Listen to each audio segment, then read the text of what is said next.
Welcome to the lecture series of the subject Advanced Power Electronics. Unit number 1 is Switching Voltage Regulator. This chapter includes the following topics. The first is the linear power supply or the linear voltage regulator. Power supply is sometimes also referred as voltage regulator. The topic covers regulation of the voltage by means of linear way. The next topic of the chapter is switching voltage regulator, where the output voltage is maintained constant by means of switching action of power electronics component. The next topic is the review of basic DC-DC voltage regulator configurations, which are buck, boost and buck boost regulator. Each of these can be operated in one of the two ways. The first is in the continuous conduction way and another is discontinuous conduction way. Therefore, analysis for continuous as well as discontinuous conduction mode for each of these regulator is discussed. Other converter configurations include flyback converter, forward converter, half bridge converter, full bridge configuration, push-pull converter, cup converter and the SAPIC converter. From flyback converter to the push-pull converters, all these converters are also known as isolated DC-DC converters because they provide provision of isolation between its input and output by means of transformer element. The CUC and the SAPIC converter, they are also known as fourth order DC-DC converter. The reason is this topology contains 4 energy storage elements. The next topic is related to the various parameters one has to consider while designing switch mode power supply for any particular application. And the topic is design criteria for SMPS. And the last topic discusses the switch mode regulator with more than one output to provide DC supply to many various applications simultaneously. Now, let me explain the linear power supply. To maintain a steady voltage in electronic circuits, a linear power supply concept is used. When the resistance of the regulator is changed with respect to the change in the load to produce the constant output. In this type of power supply, the regulating device acts like a variable resistor. It continuously adjusts the voltage divider network present at the output side, which is used to sense the output voltage. Because of this feedback process, output remains constant. The regulating device can be placed either in series with the load or in parallel with the load. Hence, it is called as series regulator or the shunt regulator respectively. Anyone can make a very simple voltage regulator by using a Zener diode and the series resistor. But more complex power supply may contain the different stages like voltage reference, error amplifier for the comparison of the actual output voltage with the reference voltage, and the regulator component, which is also termed as power pass element. Depending on how the regulator component is connected in supply, it can be classified into two ways: linear series pass regulator and linear shunt regulator. The next is linear series pass regulator. In this type of power supply, the regulating component NPN transistor is connected in series with the load as shown in the diagram. The voltage divider network consisting R1 and R2 resistors senses the actual output voltage. An error amplifier compares the output with the reference voltage and produces error signal, and depending on that, it drives the base terminal of the regulator component transistor. Thus, modulating the base terminal of the transistor in this manner, the output voltage is regulated. For example, if the output voltage increases compared to the required voltage, then error amplifier produces a base drive signal such a way that the transistor delivers smaller current to the output side, hence the voltage gets reduced and it fallbacks to the required value. Now, key points of the linear series power supply. This is the very simple and inexpensive way to obtain the regulated voltage across the output terminals. But it can only provide output voltage less than the input voltage. To get the higher output than the input voltage, then this concept is not useful. DC isolation between its input and output is required due to presence of one common terminal. For the higher current applications, the excessive amount of the power dissipation takes place in the transistor, which is major drawback of this type of power supply. And as the input voltage rises, the efficiency of the system decreases, which means once the power supply is designed for a specific input and afterwards if the voltage is increased, then the efficiency of the power supply does not remain same. It reduces. Now, linear shunt regulator.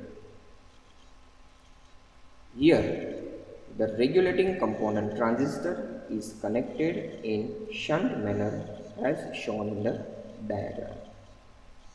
The working principle of this type of regulator is almost same as series regulator. Here, the transistor controls the shunt current Is in order to control the current which is delivered to the load, that is I load, for maintaining the output voltage if there is any change takes place in the circuit. The output voltage of this regulator is given by V output is equal to input voltage minus voltage drop takes place across the Rs, that is the source resistor, which is nothing but the I load plus Is multiplied by Rs. Key points of the linear shunt power supply. The first,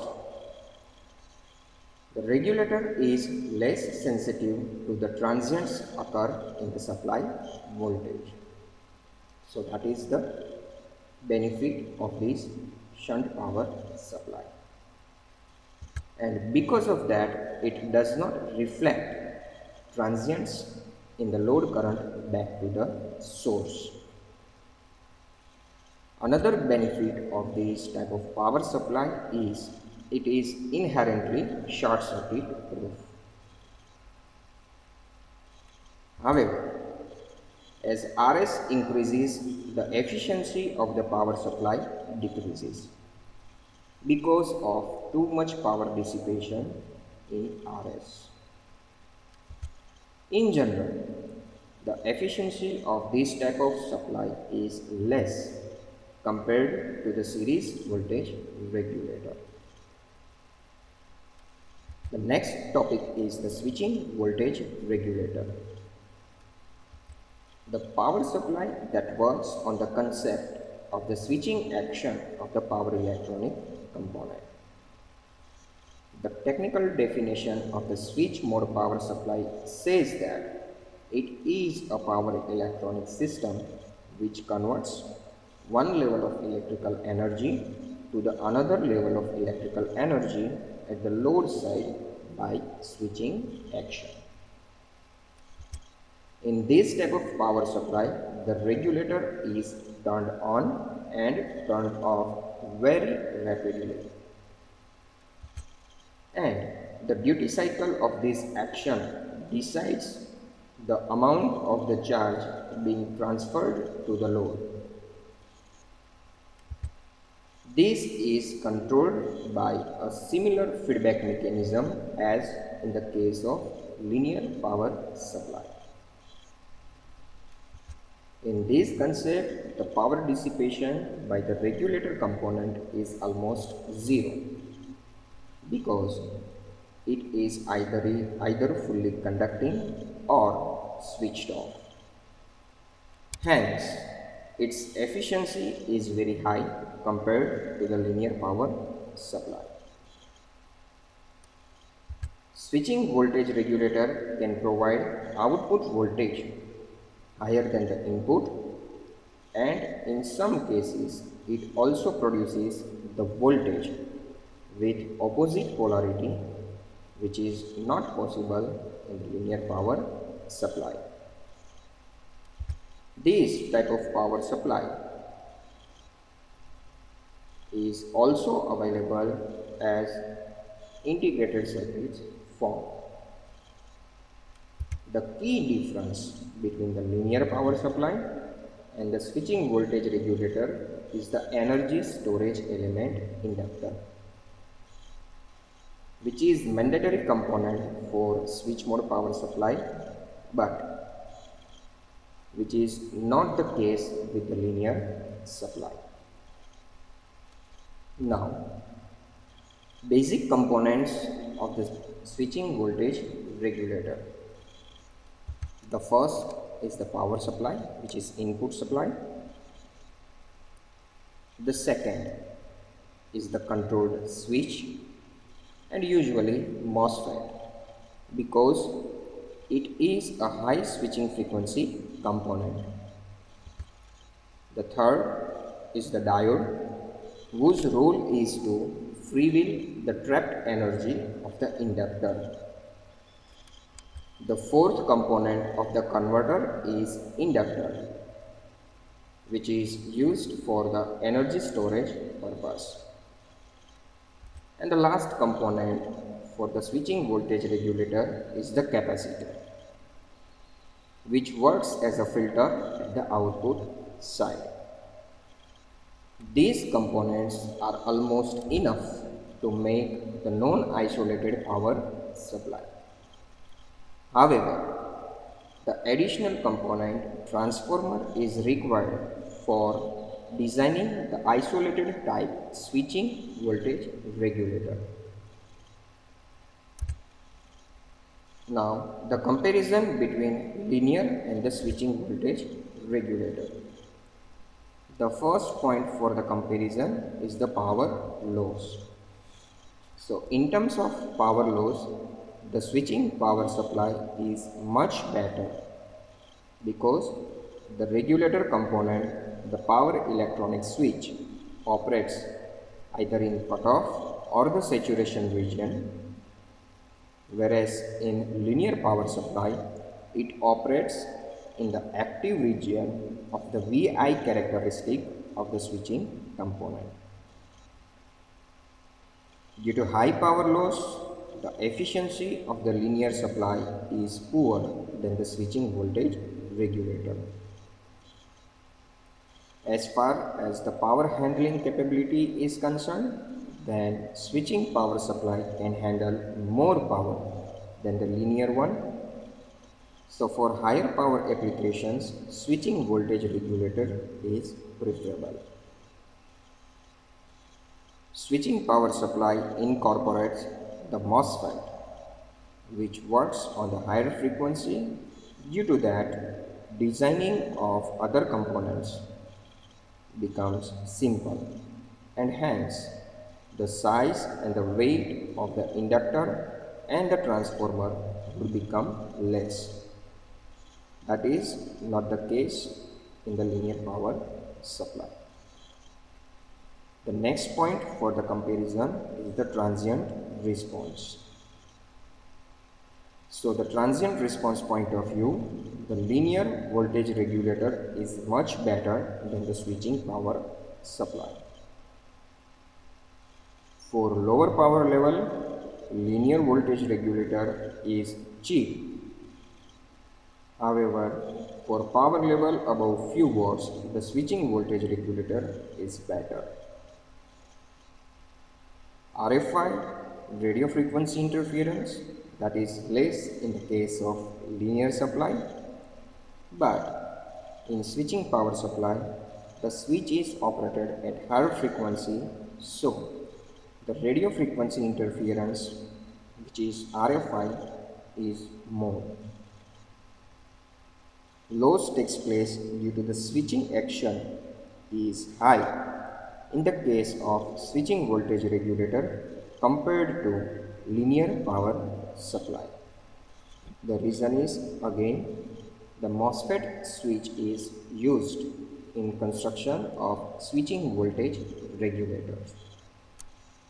Now, the specifications of the power supply includes isolation, direction of power flow, conversion efficiency, harmonic distortion, and the power factor.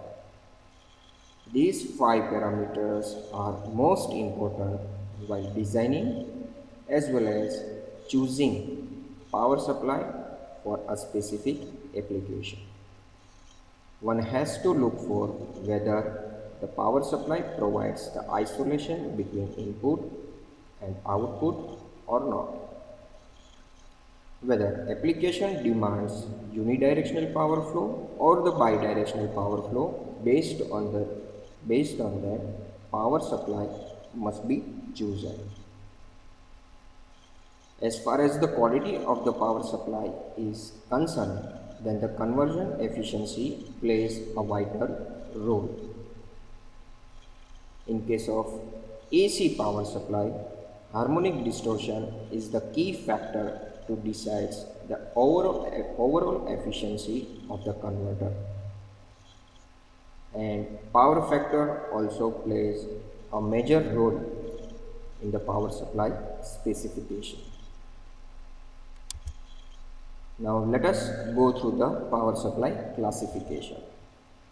AC and DC power supplies can be classified into 3 ways. The first is the switch mode power supply, which is abbreviated as SMPS. The next is the resonant power supply, and the last one is the bidirectional power supply. Let us understand the classification of the switch mode power supply. The switch mode power supply primarily classified into 2 ways. The first is the isolated converter and the second is the non-isolated converter. In the isolated converter, the isolator element transformer is placed between input and output. So depending on the operation of the transformer, we can further classify isolated converter into two types: unidirectional core excitation converter and bidirectional core excitation converter. In the case of non-isolated converter, the transformer is not present. So the non-isolated converter includes buck converter, boost converter, buck boost converter, even fourth order converters like Cuck converter and the Sepik converter. The unidirectional core excitation converter includes flyback converter and the forward converter, in which the transformer core is excited in the unidirectional way. However, bidirectional core excitation converter includes push-pull converter, half-bridge converter, and the full-bridge converter. In the one cycle operation of